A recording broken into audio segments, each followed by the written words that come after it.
అందరికీ నమస్కారం. Welcome to Padma's organic garden. ఈరోజు ఎయిర్ ప్యూరిఫై ప్లాంట్స్ గురించి చెప్తాను. ఆధునిక ప్రపంచంలో ఎయిర్ పొల్యూషన్ అనేది చాలా ఎక్కువైపోయింది కదా. అలాంటి ఎయిర్ పొల్యూషన్ని మన ఇంట్లో కొద్దిగా తగ్గించుకోవాలంటే అంటే ఆక్సిజన్ని ఇచ్చే ప్లాంట్స్ గురించి ఈరోజు మీకు ఎక్స్ప్లెయిన్ చేస్తాను. దాంట్లో మొట్టమొదటిది మనీ ప్లాంట్. చూసారు కదా, ఈ మనీ ప్లాంట్ అనేది చూడడానికి ఇంటికి కూడా పెంచుకుంటే చాలా అందంగా ఉంటుంది. దీనికి 3 నుంచి 5 గంటల ఎండ ఉంటే కనుక సరిపోతుందనమాట. ఈ మనీ ప్లాంట్ని ఈజీగా ఎవరైనా గ్రో చేయొచ్చు. దీన్ని చిన్న చిన్న కంటైనర్లో కానీ గాజు సీసాల్లో కూడా మనం పెట్టుకొని ఇంట్లో గ్రో చేయొచ్చు అనమాట. దీనికి ఎటువంటి ఎక్కువ కేరింగ్ కూడా అవసరం లేదు.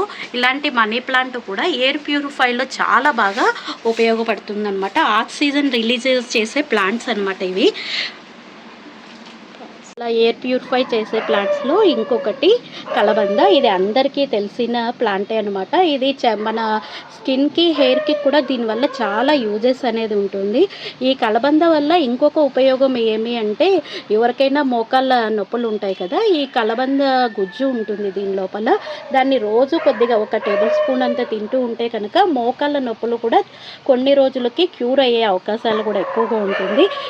ఎయిర్ని ప్యూరిఫై చేయడంలో కలబంద అనేది చాలా కీలక పాత్ర అవుతుందన్నమాట. దీన్ని కూడా ప్రతి ఒక్కరూ ఇంటి ముందు ఈజీగా గ్రో చేసుకోవచ్చు. దీనికేం పెద్ద మెయింటెనెన్స్ ఉండదు. చాలామంది ఈ కలబంద పెంచడంలో చేసే మిస్టేక్ ఏమి అంటే వాటరింగ్ ఎక్కువ ఇస్తారనమాట. ఈ కలబంద ప్లాంట్కి 4 డేస్కి ఒకసారి వాటరింగ్ ఇస్తే సరిపోతుంది.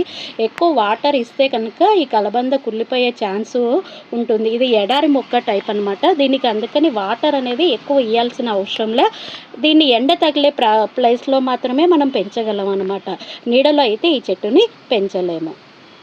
పై చేసే ప్లాంట్లో ఇంకొక ప్లాంట్ స్నేక్ ప్లాంట్ అనమాట. చూసారు కదా, స్నేక్ ప్లాంట్. దీన్ని మనము నీళ్ళల్లో, ఇది ఇండోర్ ప్లాంట్ కూడా అనమాట. దీనికి ఎండ తగలాల్సిన అవసరం లేదు. ఈజీగా మనము దీన్ని కిచెన్లో కానీ, బెడ్రూమ్లో కానీ, హాల్లో కానీ చాలా ఈజీగా గ్రో చేయొచ్చు. ఈ ప్లాంట్లో ఉన్న స్పెషాలిటీ ఏమి అంటే, రాత్రిపూట ఇది ఆక్సిజన్ని రిలీజ్ చేస్తుందన్నమాట. అందువల్ల ఇంట్లో ఉన్న పొల్యూషన్ని ఎయిర్ ప్యూరిఫై చేయడానికి ఈ స్నేక్ ప్లాంట్ అనేది చాలా యూజ్ అవుతుంది. దీనికి అసలు మీరు వీక్లీ వన్స్ నీళ్ళు ఇస్తే కనుక చాలా ఈజీగా గ్రో అవుతుంది. దీనికి ఎటువంటి కంపోస్ట్లు ఇవ్వకపోయినా కూడా ఈజీగా గ్రో అవుతుంది. ప్రతి ఒక్కళ్ళు కూడా నేను ఇందాక చెప్పినట్టు ఈ 3 రకాల ఎయిర్ ప్యూరిఫై ప్లాంట్స్ని ఇంట్లో పెంచితే కనుక ఆక్సిజన్ని మనము లెవెల్స్ కూడా పెంచుకోవచ్చు అనమాట. ఆక్సిజన్ శాతం పెంచుకోవచ్చు. ఎయిర్ కూడా ఇంట్లో ఉన్న పొల్యూషన్ని కూడా తగ్గించడంలో ఈ 3 రకాల ప్లాంట్లు చాలా ఉపయోగపడతాయి. ఇది కాకుండా ఇంకొక ప్లాంట్ ఉంది. ఆ ప్లాంట్ అయితే నా దగ్గర అయితే ప్రస్తుతానికి అవైలబుల్ లేదు. Peace lily. ఈ పీస్ లిల్లీ పూలు చాలా వైట్ కలర్లో ఉంటాయి. చూడడానికి చాలా అందంగా కూడా ఉంటాయి అన్నమాట. ఈ పీస్ లిల్లీ ప్లాంట్ కూడా ఎయిర్ని ప్యూరిఫై చేయడంలో చాలా దోహదపడతాయి అన్నమాట. చూసారు కదా, దీని స్నేక్ ప్లాంట్ని మనం పెంచడం చాలా ఈజీ. చూసారా, నేను ఒక్క పిలక పెడితే పక్కన ఇట్లా పిలకలు అవే వస్తాయి అన్నమాట. ఒకటే నేను పెట్టాను.